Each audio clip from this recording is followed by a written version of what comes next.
Welcome back to Roots Read Along. And today we're going to read Chapter 6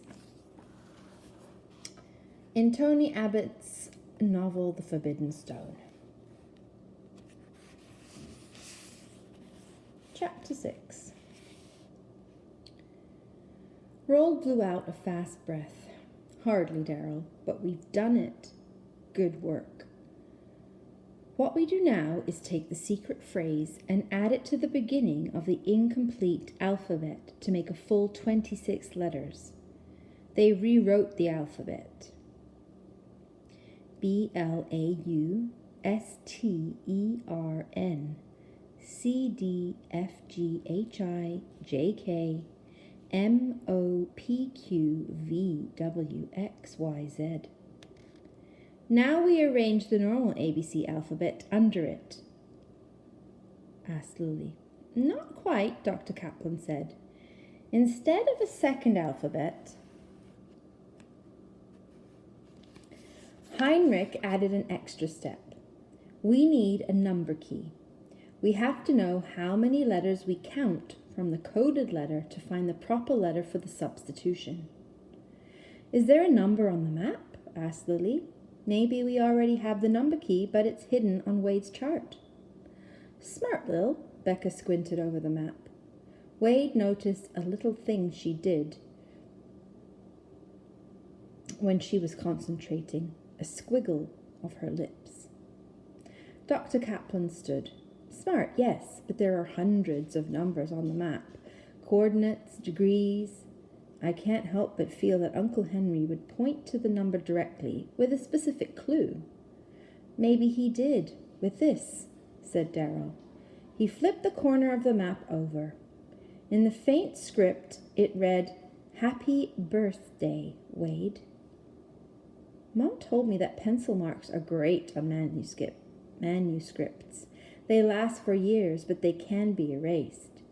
Anyway, a birthday is a number. Holy cow, said Lily. Wade, what's your birthday? October 6th. 10 and 6, said Becca. 16. So the substitution for each letter is 16 letters away. Let's start. They counted 16 letters from each letter of the first two words of the coded message.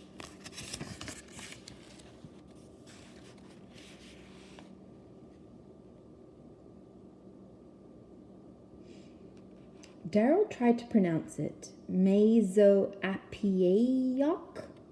Lily turned to Roald. This isn't a language, is it? No, he said. We must have gotten the substitution wrong. Wait, said Becca, tapping the map. If your uncle likes codes and puzzles, maybe he meant everything about the message to be a clue, right? So what about the minus sign in birthday? Wade leaned over the faint pencil marks. Maybe that's just the European way of writing it. Is it, Dad? His father raised an eyebrow. Or maybe Heinrich is asking us to subtract the day from your birthday. In other words, October 6th isn't 10 plus 6. It's 10 minus 6. Let's try 4. They did. LCA became the. I know that word, Lily screamed.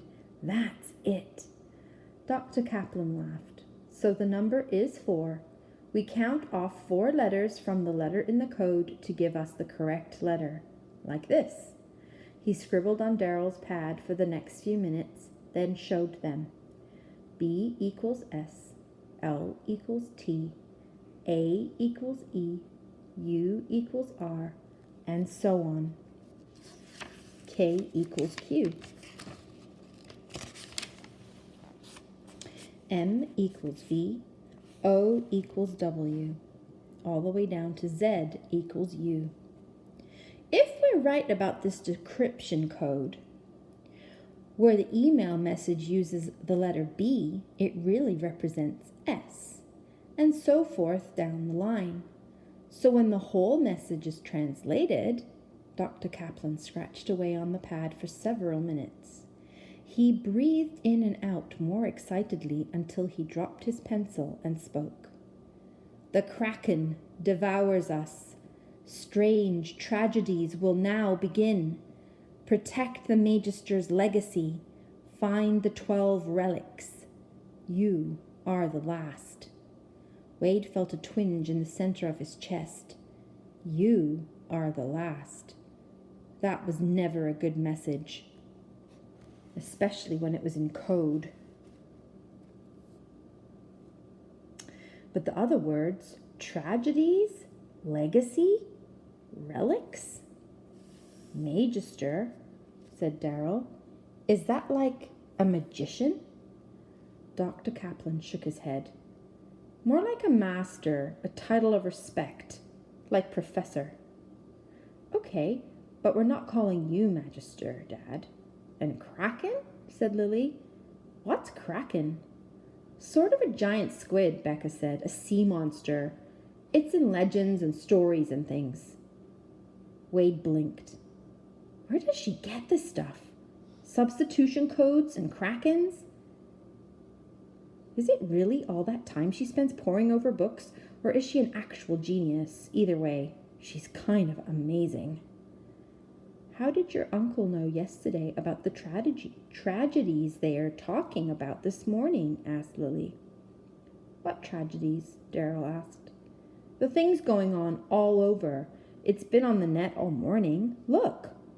Lily linked to a news page on her tablet and scrolled down. Below the political news was a photo report of a building collapse in the center of Rio de Janeiro in Brazil. Below that were several pieces about an oil tanker sinking in the Mediterranean. It's pretty weird, isn't it, that they both happened at kind of the same time as this message? They're tragedies, right? Lily looked from one to the other of them. I think they are.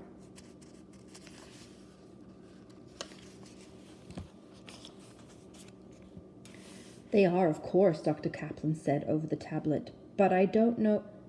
Call him, said Wade. Call Uncle Henry now and find out what he means. You absolutely have to, Uncle Roald, Lily added. Dr. Kaplan glanced at his watch. It's 6 hours later there, afternoon. He should be home. All right. He found the number in his notebook. Sliding his cell phone from his jacket pocket, he realized once again that it was dead and plugged it into its charger. Then he went into the living room and keyed the number into the home phone.